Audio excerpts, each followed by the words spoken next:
Hi guys, thanks for being here with me. For many of you watching, you probably watch other channels that do commentaries on true crime. It is an obsession for a lot of us, myself included. And a lot of these cases revolve around children. The birth of this fascination, going to YouTube or even watching trials live on TV that contain this type of subject, really found its birth for a lot of people during the Casey Anthony saga. When little Kaylee Marie Anthony came into the world on August 9th of 2005, she came in as just an ordinary little girl born to a young 19-year-old mother who still lived at home with her parents. Nothing out of the ordinary for many children coming into the world in America. But things would change that not only changed the course of this family's life, but for so many people in America who found themselves really fixated on the case, on the trial, and for years to come on YouTube stories dedicated to the Casey Anthony, George Anthony, Cindy Anthony family and the case and what happened. Because when a jury found this young mother innocent, it rocked this nation. In polls, it's found that over 65% of Americans believe that Casey Anthony was either completely, solely, and independently responsible for the death of her daughter, or at the very least, had a lot of knowledge of what really happened. How did a jury find her innocent? And what really happened back in June of 2008 to little Kaylee Anthony? So let's go back to the beginning. It is said by people very close to the family that the daughter of George and Cindy Anthony, Casey Anthony, was, maybe a little bit wild, but certainly nothing really out of the ordinary for young girls her age. And when she found herself pregnant, she had tremendous support from her family. They lived in a beautiful home. The father was retired law enforcement. And the little girl, little Kaylee, was loved dearly. And according to everybody close to the family, loved dearly by her mother, by Casey Anthony, that she was a devoted young mother. Yeah, she liked to party, she liked to go out, but she had mom there who was really hands-on, who really helped a lot. But that when she was with her daughter, that was her sole focus. She was playful with her daughter. She was protective of her daughter. She was affectionate with her daughter. So what the heck went wrong? Well, allegedly, on June 16th of 2008, there was some type of argument between Cindy, George, and Casey. And Casey would storm out of the house with her little daughter in tow. And George and Cindy didn't think too much of it. There was some friction especially between Casey and Cindy, because a lot of people described Cindy as well-meaning but overbearing. That, she was more than just a grandmother. She was kind of second mom, or maybe first mom, to the young little girl, her granddaughter. That she really had high expectations of how the child should be cared for and she really demanded this of Casey and didn't really give Casey a lot of autonomy in terms of, you know, being the mother and how to raise her and decision making within the home when it came to her own child.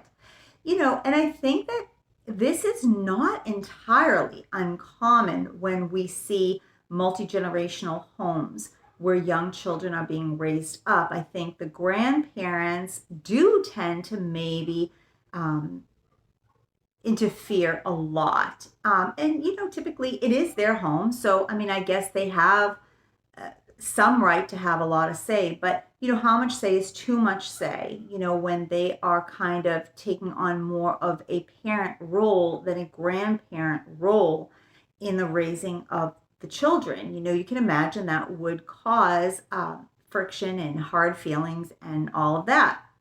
And it looks like that's what was going on here. So some weeks go by, longer than they expected, for their daughter to cool down from this argument and come on back home.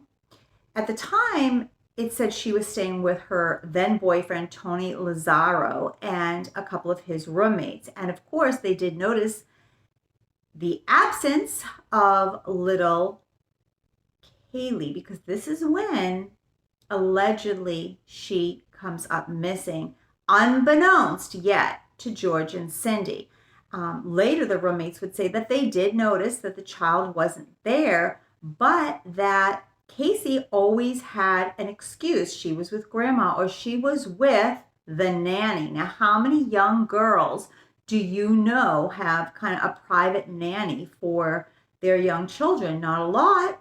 You know, a lot of young children might be in daycare, but it's a little bit more unusual to see young parents having a nanny for their child, especially if they're just hanging out at their boyfriend's house. But they didn't really question it. These were young guys. You know, they're like, all right, whatever, the nanny has her. And, you know, she would just really give elaborate stories of what the nanny was doing with the young child. She's at Universal, she's at Epcot, you know, they're having the time of their life. So they're like, okay, great, lucky kid.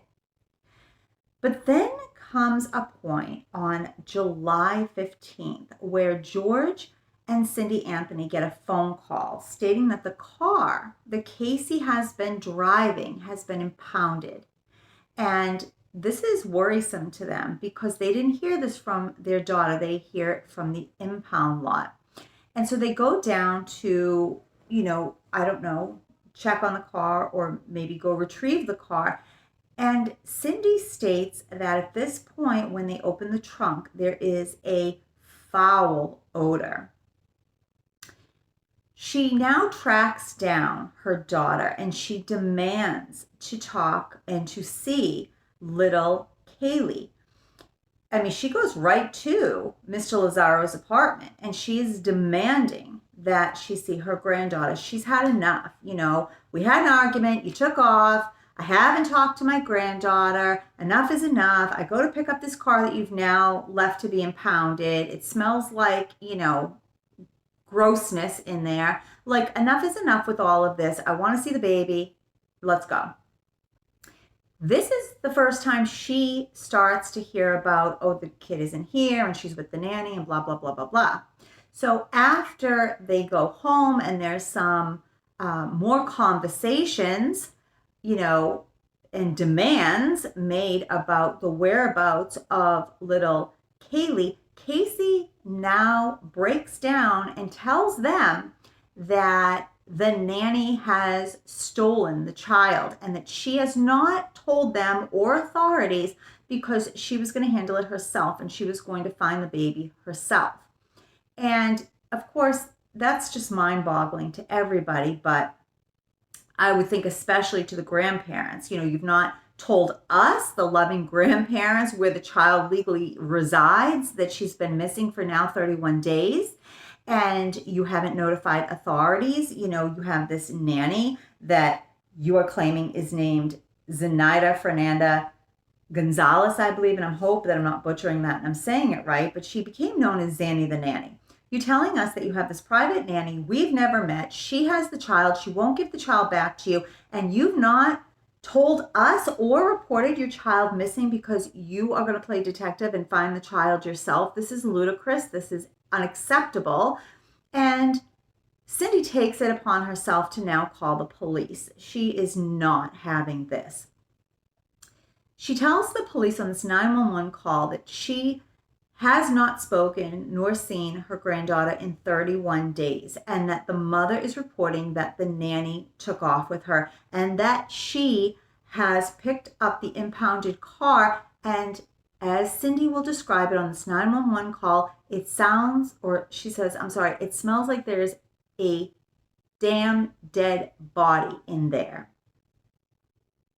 So things are heating up at this point.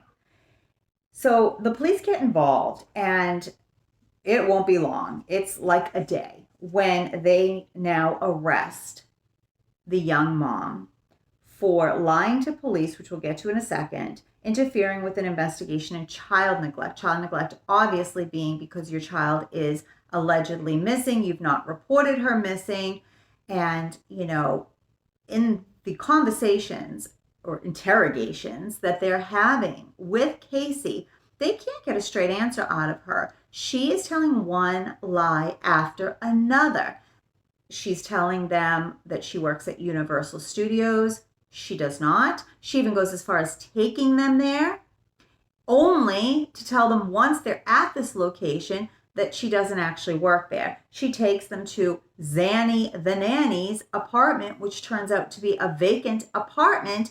And when they speak to other, residents of this apartment complex, they find out that there is no Zanny the nanny. There is no Zenaida that lives there, and that they've never seen, this woman who claims to be here all the time dropping a child off to the nanny. They've never seen her. Now, there is a woman by that name, and I wouldn't imagine that's an extraordinarily common name, that does exist, but she says that she has never met anybody in the Anthony family, much less has she ever babysat or been a nanny for any member of this family.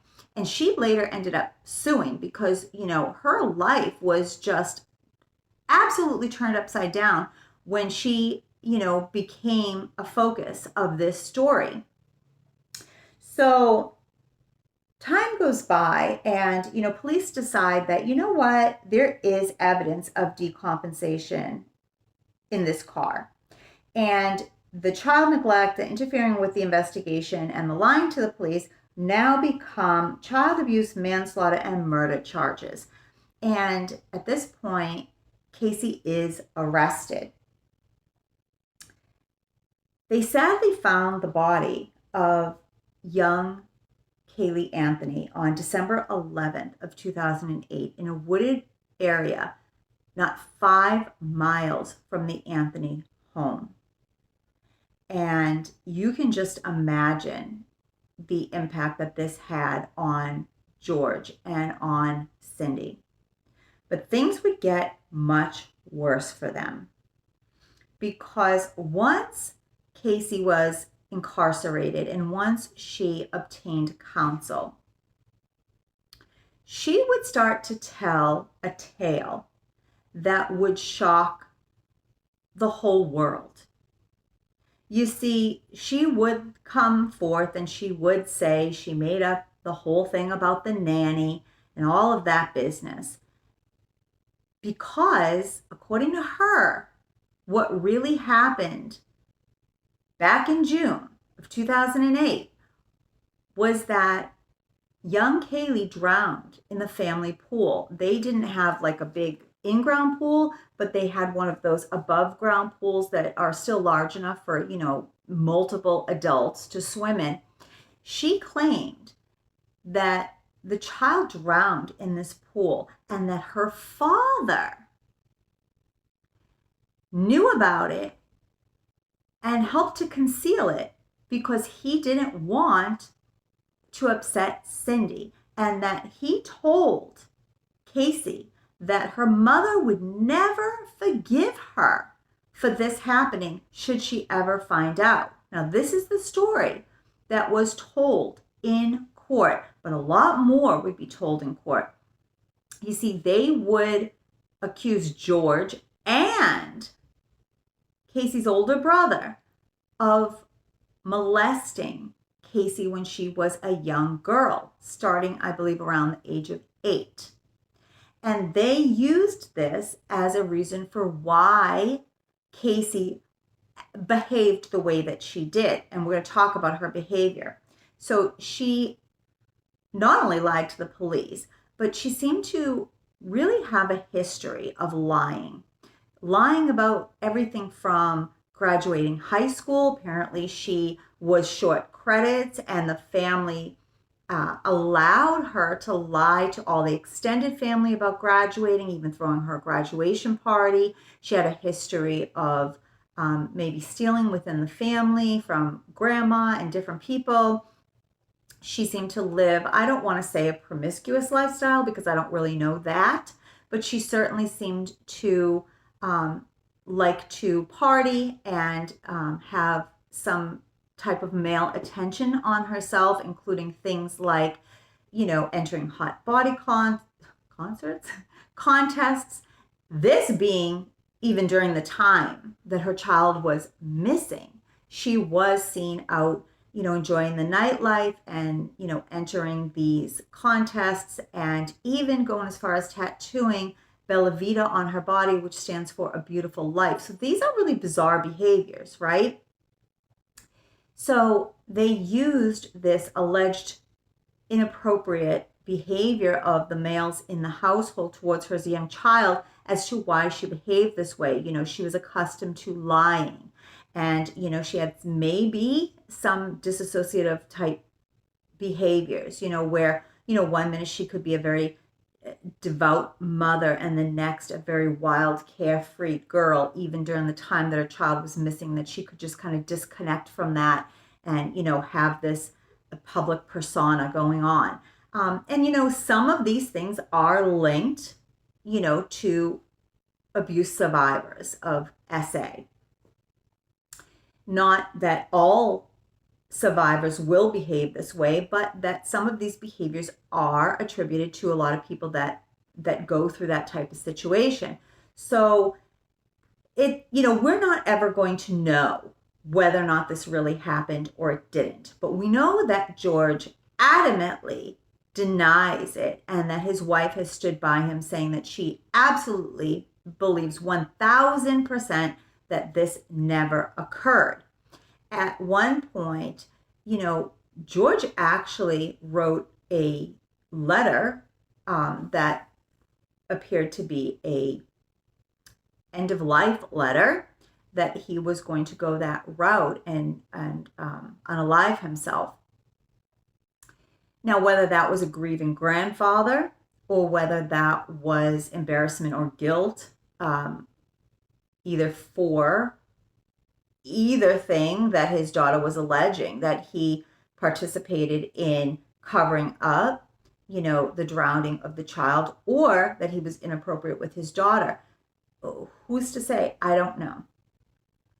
What we do know was that there would be a 6-week trial. And during this trial, all of this, stuff was presented. But in actuality, there was not a whole lot of evidence really tying Casey to it. I mean, I would think that a reasonable person would assume that she did have something to do with it, accidental or not.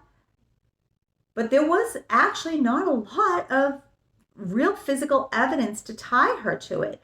Some theories that floated around was that she may have used something to put the child to sleep so she could go out and party. Some of the reasons why these theories existed was there was a search found on the family computer for chloroform.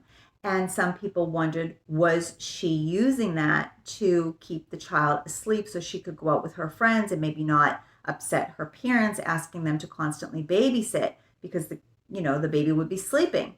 But Cindy would come forward and say that she was actually the one that searched that, or that she actually was searching chlorophyll, and that chloroform came up as a possible match on, Google. The other thing was the whole Zanny, because some slang for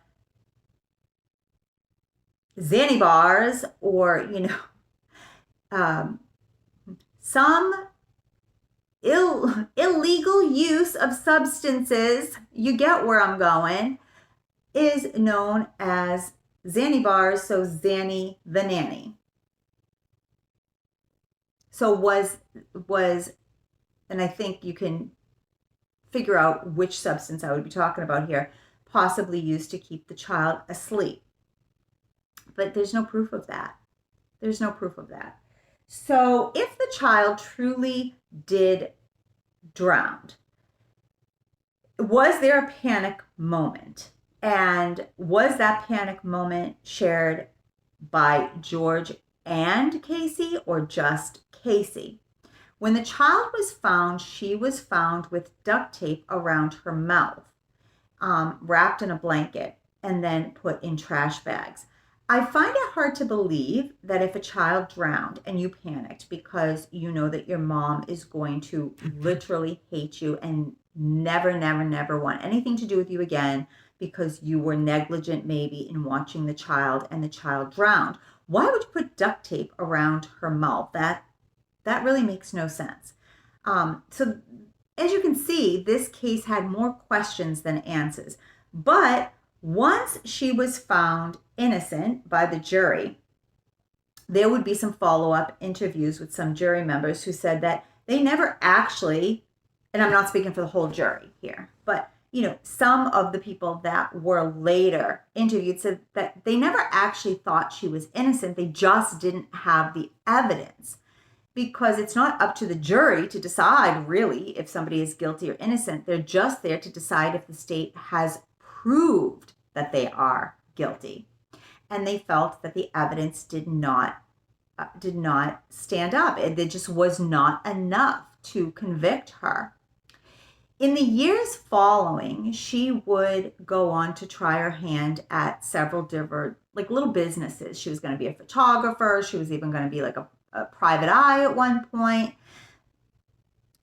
But she would live for years in the shadow of this case, because if you're found not guilty by the jury, but 65% of America still thinks you are guilty, I can imagine that would have a huge impact on your life and the things that maybe, you would be able to do in the public eye after. A lot of careers that you might want to follow may lead you into the public eye, and you may be feeling pretty unwelcome there. Although, interestingly enough, she seems to have more support among men than women. So when they did these surveys, they found that, there was a lot more women that find her to be guilty in the public eye than men. And even when she was incarcerated, she was getting tons and tons of letters from admiring men. She was an attractive girl. I mean, they even sent her all kinds of money. I mean, to the point that I don't know if it's true, but I actually heard or read once that for her commissary had so much money being sent for it that they had to cut it off, because they're only allowed to have so much money in there.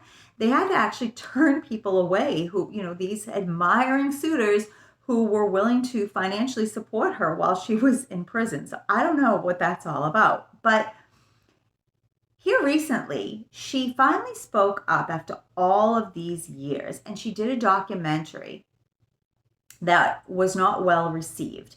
A lot of people, felt that there should have been no interview done, because, the network would be making money off of this child, and she herself may obviously be paid by the network, and they didn't want to see her make any kind of, financial gain from the situation. But she did it, and despite, all these people that said this, it was very highly viewed. So in this documentary, after all of these years, because this took place in December of 2022 and her trial was in 2011, she says that she told the truth about the alleged abuses of both her father and her brother. She says that she told the truth about the child drowning, but she goes further now. And here she implicates George as being the complete sole person that disposed of the child. She basically says, the child drowned while she was taking a nap. Her father berated her, telling her, how her mother was going to feel towards her because of this. And he then swoops away with the child. He's going to take care of it. I'm so angry. Your mother, can never find this out. You sit right here. I'm going to take care of it. And then she even tries to basically say like she wasn't convinced the child, had passed. And, in her mind, maybe again, kind of alluding to like a dissociative moment where, she didn't really know that the child had actually passed. And, for the longest time, that 31 days, she didn't know that the child was actually deceased and thought that maybe the child was okay somewhere and her father was like punishing her, by keeping the child from her. And I mean, it got like really wacky, in my opinion. Her behavior, her interview, the way that she spoke, the emotion that she showed in certain parts of it. Here is what I personally believe. This is my opinion only. I believe that there may be some truth to the allegations that she's making, to the abuse that she may have endured as a child. And I hate to say that towards any male member of her family, if it's not true, because that is a horrific allegation to have on your name if it's not true. And this is a girl that has not proven to be reliable and truthful. So I don't know. But my gut feeling tells me that she does come across as... Did you see that? Excuse me. My phone vibrated from an incoming call and it looked like a complete like poltergeist moment because my whole phone just shifted. It's weird. But she did come across to me. I only have a bachelor's degree in psychology, so I in absolutely no way consider myself an expert. But I have studied, obviously, some behaviors of victims of this sort of abuse. And to hear her tell it, to see her body language, I feel that there's some truth there. Now, the whole truth, maybe not. Could it be that she suffered this abuse, but maybe not necessarily from them? She's just pointing at the wrong people. Look, there's so many maybes and possibilities, and she could be just snowing me over. But I did feel that there was some truth there. Is there truth that George had knowledge of what really happened that day? I don't know. I have ping-ponged this back and forth in my mind over and over and over and over. Here's what I think. I think either A, she's full of shit, or B, she could be telling the truth. And why would George, a loving grandfather, cover up something like this if something really did happen when Casey was younger? If that was this pink elephant in the home in this relationship between her and her father, did he feel he owed her to keep the relationship between her and Cindy together, if he truly believed that Cindy really would lose it so badly and blame her daughter and not see it as just a terrible accident, but actually blame her daughter? He may have felt indebted to Casey in some way. That is a real possibility. Or did the mother truly have animosity towards her daughter because she maybe was jealous of the relationship that the little girl had with the parents versus the rocky relationship that she had? Did she see the child as a hindrance to her party life? I don't know. I mean, it seems like she went out and kind of lived her life regardless. It sounds like Cindy was more than willing to, have the baby in her care as much as possible. So I don't know that the child really did inhibit, this young mom's party life at all, or her social life, or her dating life, or her whatever life. So I don't know. I don't know that she felt any kind of resentment towards the child. I don't think that that's been proven to us at all. It sounds like her friends really accepted this young child. Her family accepted this young child. She still had this, vibrant, um, social life, regardless of being a young mom. I don't know. I don't see the proof there. Was she jealous of her and the relationship she had with the parents? That's a possibility. But enough to the point where she would take the child's life. Now, she did have an argument with her family that day. Was it some kind of revenge against the parents? That's dark. I mean, I'm not saying it's not possible, but that's dark. I don't know. Or was there just an accident? But if there's an accident, okay, I get why George is on board. Maybe, I mean, if he was guilty of any indecencies, and I don't know that the poor man was. And George, if you ever watch this, if you are innocent, understand I'm just throwing out theories, okay? I mean, if he didn't, God, to have that on your name is horrific. But if he did, I can see how he would have got himself involved in that. That I ran out of storage space on my computer or my phone, because apparently I never ever clean it out. So to wrap it up, basically, here are my final thoughts as I was ripping into poor George, who could be as innocent as they come, and if he is, I'm so sorry, but this is just my gut feeling. I think that of the whole Anthony tribe, if anybody was involved in helping cover up something, and this was not just a malicious act on the part of Casey, my gut feeling is going to be George. But what would bother me again is why would she turn on him if this was some bizarre way that he was helping her by maintaining her relationship with Cindy so that Cindy wouldn't hate her guts for life. Why then turn on him? Well, maybe because she felt pressured possibly into going along with this. If there was an accident and then there's George, I can't believe you did this. Look what you've done. You're always screwing things up. Your mother is never, ever, ever going to forgive you. Blah, blah, blah, blah, blah, blah. I'm the savior. I'm going to, help you fix it so that your mother doesn't hate you.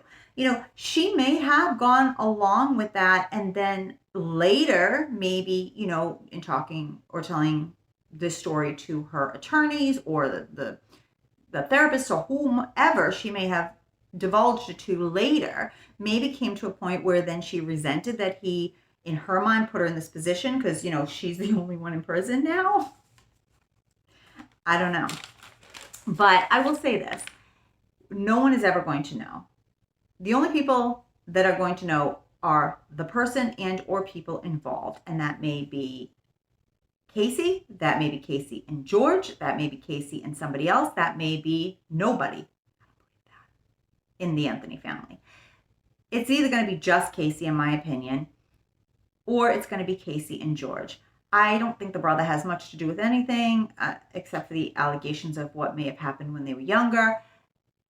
And then there's poor Cindy. And Cindy was not very well liked by a lot of the public. She came across very, I think, harsh to people. But, the poor woman, I feel like of all of them, other than the poor baby, I feel the worst for Cindy because I feel like there probably was a lot going on in that family, whether there was actual abuse or not. But I think like her heart was in the right place. I think she was very overbearing. She was probably even a tyrant. But I think that, her love for her children and her grandchild was very obvious. And I can only imagine the pain that she has gone through all of these years. Your daughter's accused of murdering your grandchild is deceased, your son and your husband are accused of indecencies towards your daughter. I mean, the whole thing, her whole family has been ripped to shreds. And of course, I feel just as bad for the brother and the father if they were completely innocent of these allegations. But like, really, poor Cindy has just been like sitting there while the entire family around her has been accused of everything under the sun, and she herself may not even know deep in her heart what's true and what's not true. You know what I mean? But I know a lot of you are going to disagree with me. A lot of people believe that Casey is just a born monster who snubbed out the life of this child so that she could be a party girl. And that may very well be accurate. But then you got to ask yourself, are monsters born or are monsters made? So if you believe her to just be a monster, well, how did that come about? And is she a monster? I don't know. Or was there an accident that got way out of control? But what was with her bizarre behavior after? I don't know. Again, she's just a cold-hearted killer. She disassociated because she's done that on and off her whole life because she's an abuse survivor. There was a tragic accident and she was bullied by her dad into keeping it quiet because of the mom. There's so many possibilities here. There's so many possibilities. We're never going to know the truth. If there's more to the story, which likely there is she ever going to tell it? No. Because if it took her all these years to give us this story that was still obviously full of holes, I mean, either we're going to wait another decade for another version of it, or this is the one she's going to stick with. But tell me what you think really happened. Is she a monster? Is she not? Is George a monster? Is he not? Is the whole Anthony clan just got a lot of problems? Or is everybody but Casey completely innocent and they've just been dragged through the mud? Tell me what you think, and I will see you soon. Bye.